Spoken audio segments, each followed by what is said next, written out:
Hello everyone, जय माता दी।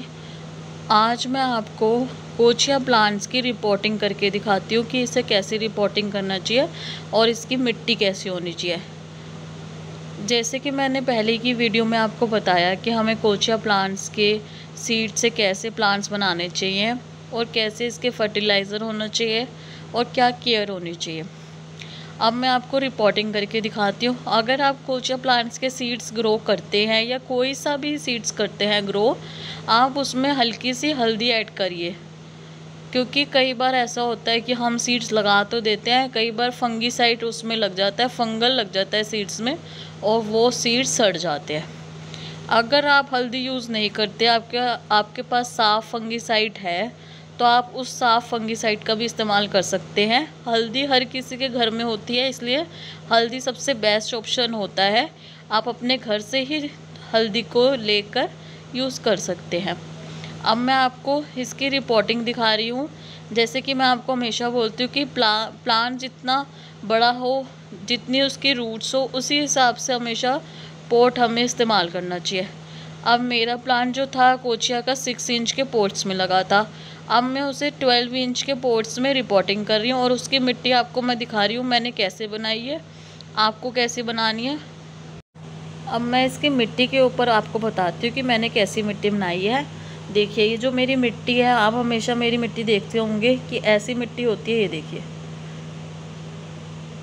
कितनी अच्छी मिट्टी है, इसमें प्लांट्स अच्छे से ग्रो भी होगा और अच्छे से चलेगा। पर मैं फिर भी इसमें थोड़ी सी जो बालू रेत होती है ना, रिवर सैंड, मैं उसका भी इस्तेमाल कर रही हूँ। थोड़ी सी मैं इसमें ये भी ऐड करूँगी और थोड़ी सी हल्दी। जो मैं हमेशा बोलती हूँ कि मिट्टी में थोड़ी सी हल्दी ऐड हमेशा होनी चाहिए। आप कोई सा भी प्लांट लगाते हैं, थोड़ी सी हल्दी ऐड करिए, तो आप देखिए आपके प्लांट्स कितने अच्छे से ग्रो होंगे। और मिट्टी सबसे मेन होती है। अगर प्लांट आपने ले भी लिया, अगर आपकी मिट्टी ही सही नहीं होगी तो प्लांट कैसे सही चलेगा। मिट्टी हमेशा अच्छी होनी चाहिए। इसमें मेरी कंपोस्ट पहले से ऐड है, इसलिए मैं कंपोस्ट ऐड नहीं कर रही हूँ। ये देखिए मिट्टी, देखिए आप, मिट्टी बहुत अच्छी है।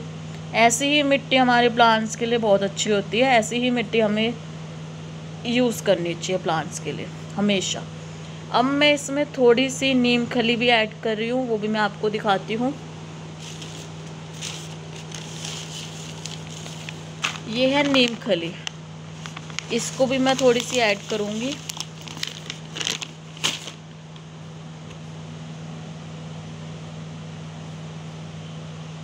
और 12 इंच के पॉट्स में मैंने फिल करके मिट्टी को भर के और इन प्लांट्स को मैं लगा दूंगी। ये देखिए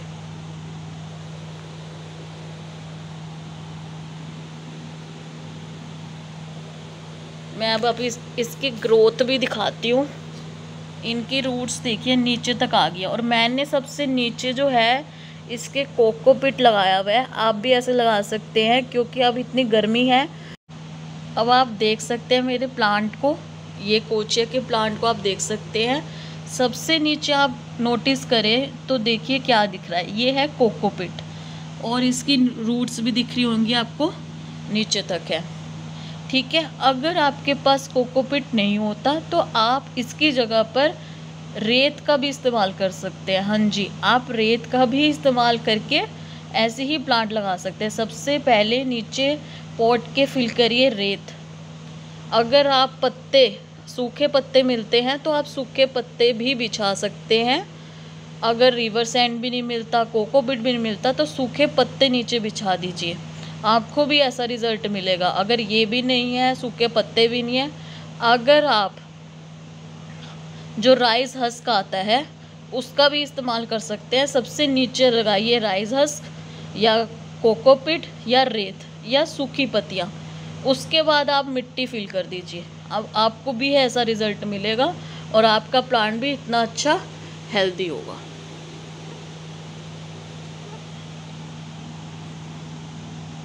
और मिट्टी ऐसी बनाइए तो आपका प्लांट कभी मरेगा नहीं। और अगर आप रिपोर्टिंग करते हैं तो 2-3 दिन के लिए इसे थोड़ी छाया वाली जगह रख दीजिए। उसके बाद आप इसे तेज़ धूप में या नॉर्मल जो आपके घर में जैसी धूप आती है वैसे ये धूप का ही प्लांट है। आपको इसको धूप दिखानी ही होगी, पर कुछ दिन के लिए इसे थोड़ी छाया वाली जगह रखिए कि थोड़ी बहुत धूप लगे, तेज़ धूप ना लगे। पर ये प्लांट फिर भी अगर धूप में भी रख देंगे तब भी नहीं मरेगा, क्योंकि मैंने इसकी मिट्टी को हिलाया नहीं। हल्की सी मिट्टी, हल्की सी ऊपर से बस साइड करी है। नीचे से अगर हम पूरी मिट्टी हटा देंगे, सब ऐसे कर देंगे, तो प्लांट वैसे भी शॉक में चला जाता है और कई बार मर भी जाता है, क्योंकि इतनी तेज़। अब आप इस पॉट को देखिए, ये है 12 इंच का पॉट जिसमें मैं कोचिया का प्लांट लगा रही हूँ। इस पॉट में मैंने सबसे पहले होल किया है, उसके ऊपर पत्थर रखा है और फिर मैंने कोकोपीट 2 इंच तक की कोकोपीट बिछा दी है। अगर आपके पास कोकोपीट नहीं होती तो आप रेत का इस्तेमाल कर सकते हैं। रेत नहीं हो तो आप सूखी पत्तियों का इस्तेमाल कर सकते हैं। सूखी पत्तियाँ ना हो तो अगर आपके पास राइस हस्क है तो आप राइस हस्क का भी इस्तेमाल कर सकते हैं। फिर इसमें मिट्टी भर दीजिए और प्लांट को लगा दीजिए, और प्लांट लगाने के बाद पानी दे दीजिए और थोड़े 3-4 दिन के लिए इसको छाया वाली जगह में रख दीजिए। Thank you. ये देखिए, मैंने कोचिया के प्लांट्स लगा दिए हैं 12 इंच के पॉट्स में। और अगर आपको ऐसे ही पॉट्स आपके लगे, आपको पुराने या डल कलर्स, क्योंकि ये पुराने पॉट्स हैं मेरे बहुत, तो आप इनमें कलर्स भी कर सकते हैं। जो आपको कलर पसंद आए आप वो कर सकते हैं।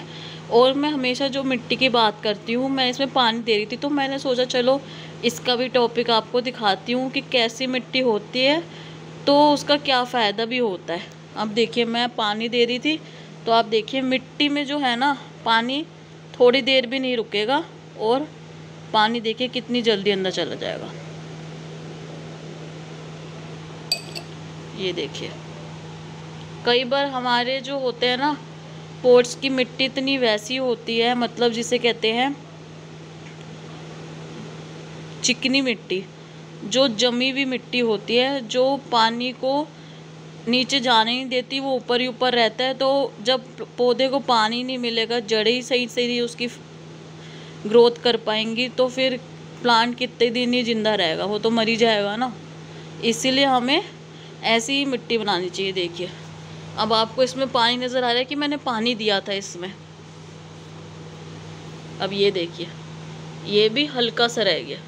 नहीं तो कई बार होता है पानी ऊपर ही रह जाता है और जाने में भी बहुत देर लगाता है, बहुत, जिसे कहते हैं ना बहुत देर लग जाती है। पानी नीचे जाता ही नहीं है, ऊपर ही रहता है, क्योंकि उसकी मिट्टी चिकनी होती है, इसलिए नहीं जाता।